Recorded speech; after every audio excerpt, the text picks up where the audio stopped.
Good morning and welcome to SDGIC groups. हम लोग आज पढ़ेंगे महावीर स्वामी के बारे में और जानेंगे उनकी जीवन शैली क्या थी और उन्होंने किस प्रकार महापुरुष होने का गौरव प्राप्त किया। ईसा पूर्व 6ठी शताब्दी में भारतीय समाज वर्णों, जातियों और उपजातियों में बटा हुआ था। 6ठी शताब्दी ईसा पूर्व जो हमारा भारतीय समाज था उसमें किस हिसाब से बांटा जाता था? वर्णों के हिसाब से लोगों को बांट दिया जाता था। वर्ण मुख्यतः जैसा कि आप जानते हैं कि 4 होते हैं: ब्राह्मण, क्षत्रिय, वैश्य और शूद्र। तो उन्हीं के हिसाब से पूरा जो हमारा समाज था वो बटा हुआ था और जाति और उपजातियों में भी बटा हुआ था। धार्मिक अंधविश्वास प्रचलित थे। उस समय बहुत सारे अंधविश्वास लोग मानते थे। ऐसे समय में कुछ महापुरुषों ने जन्म लिया और सामाजिक सुधार के लिए नए विचार सामने रखे। उस टाइम पे कई महापुरुषों ने जन्म लिया और समाज में जो भी अंधविश्वास थे उसको हटाने के लिए, समाज की बुराइयों को ख़त्म करने के लिए, समाज को सुधारने के लिए नए नए विचार अपने उन्होंने सबके सामने रखे। ऐसे ही एक महापुरुष थे महावीर स्वामी। महावीर स्वामी एक महापुरुष थे जिन्होंने अपने विचार रखे कि कैसे समाज को सुधार आ जाए।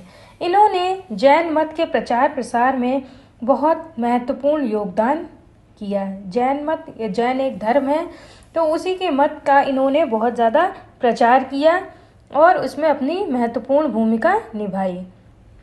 महावीर स्वामी का नाम वर्धमान था। इनका जन्म ईसा से 599 वर्ष पूर्व बिहार के वैशाली जनपद में एक ग्राम कुंड ग्राम में हुआ था।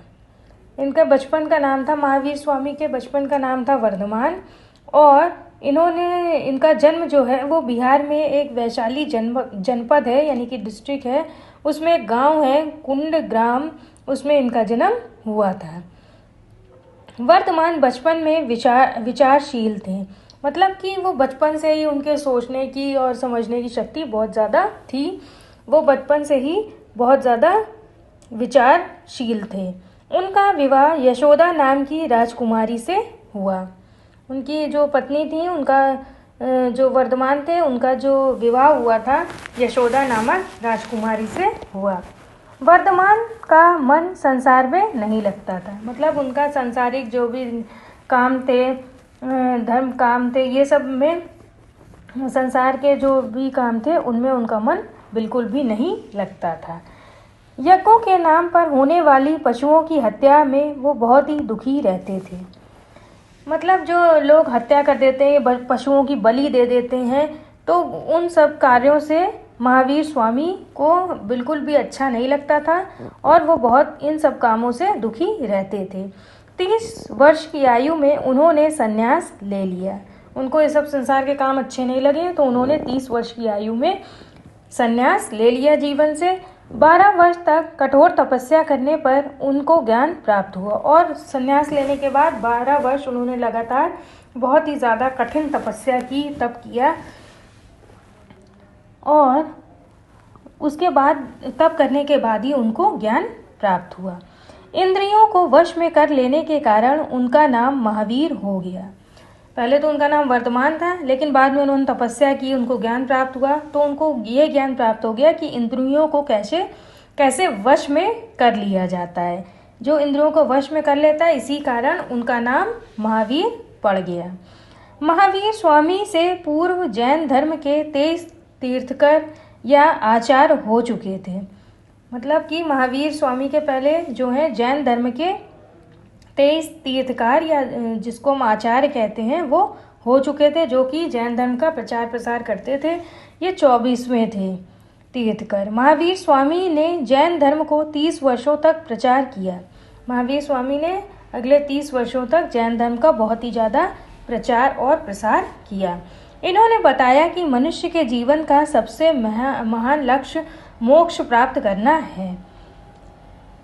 तो इन्होंने क्या ज्ञान की बात बताई कि मनुष्य का जो जीवन का सबसे महान लक्ष्य होता है वो होता है कि मोक्ष, अंत में मरने के बाद मोक्ष प्राप्त कर लेना।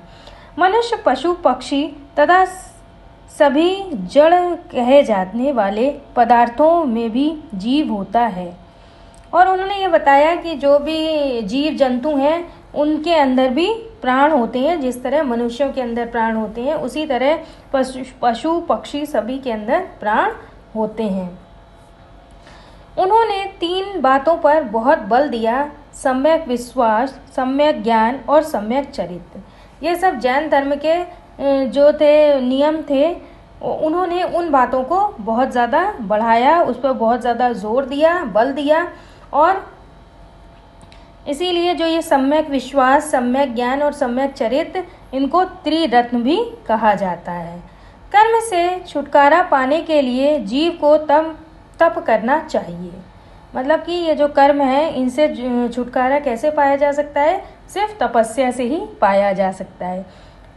जब तपस्या करेंगे तो ज्ञान मिलेगा, और जब ज्ञान मिलेगा तो हमको पता चलेगा कि ये सब जो सांसारिक कर्म है ये सब छूट सकते हैं और किस प्रकार छूट सकते हैं। महावीर के अनुसार यज्ञ तथा अनुष्ठान आदि व्यर्थ हैं। उन्होंने कहा कि जो ये यज्ञ हवन ये सब किया जाता है, ये सब बेकार की बातें होती हैं। उन्होंने कहा कि 5 महान व्रत बताए। उन्होंने बताया कौन कौन से 5 महान व्रत? सत्य, मतलब कि हमेशा सच बोलना चाहिए। अहिंसा, मतलब कि किसी को मारना नहीं चाहिए। अस्तेय, यानी कि चोरी नहीं करनी चाहिए। ब्रह्मचर्य का पालन करना चाहिए। और अपरिग्रह, मतलब कि दान आदि नहीं लेना चाहिए किसी भी व्यक्ति से। तो इन्होंने ये 5 बातों पर विशेष बल दिया और इनको जैन धर्म के 5 व्रत बताए। राजा बिंबिसार और अजातशत्रु पर महावीर स्वामी के उपदेशों का गहरा प्रभाव पड़ा। जो इनके उपदेश थे, इनके ज्ञान की बातें थी महावीर स्वामी की, उनका प्रभाव किस पर पड़ा? राजा बिंबिसार पर और अजातशत्रु पर इनका बहुत ज़्यादा प्रभाव पड़ा। उनके उपदेशों का आज भी महत्व है। 72 वर्ष की आयु में पाटलिपुत्र के पास पावा नामक स्थान पर आपका देवासन हुआ। मतलब कि इनकी मृत्यु हो गई पाटलिपुत्र के पास पावा नामक स्थान पर। तो अब हमने पढ़ लिया और जान लिया महावीर स्वामी के विषय में। अब आपको ये 3 प्रश्न हैं, इसको अपनी अभ्यास पुस्तिका में इसके उत्तर को लिखना है। पहला प्रश्न है, महावीर स्वामी का जन्म कब हुआ? इनके माता पिता कौन थे? दूसरा प्रश्न है, महावीर स्वामी के बाल जीवन के क्या अनुभव थे? तीसरा प्रश्न है, इन्हें महावीर क्यों कहा जाने लगा? ये सारे उत्तर आप अपने कॉपी में लिख के कमेंट बॉक्स में भेज दीजिएगा।